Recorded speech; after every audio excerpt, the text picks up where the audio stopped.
Selamat, Aditya Zoni umumkan Yasmin Owe hamil anak pertama.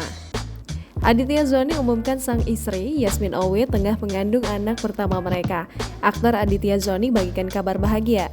Setelah menikah secara agama pada Desember 2021, sang istri, Yasmin Owe, diketahui tengah berbadan dua. Kabar kehamilan istrinya itu dibagikan Aditya Zoni di Instagram. Lewat unggahan terbarunya, Aditya Zoni bagikan potret dirinya bersama sang istri tercinta. Senyum sumringah tampak menghiasi wajah keduanya. Aditya Zoni memperlihatkan senyumnya sembari berpose memegangi perut sang istri.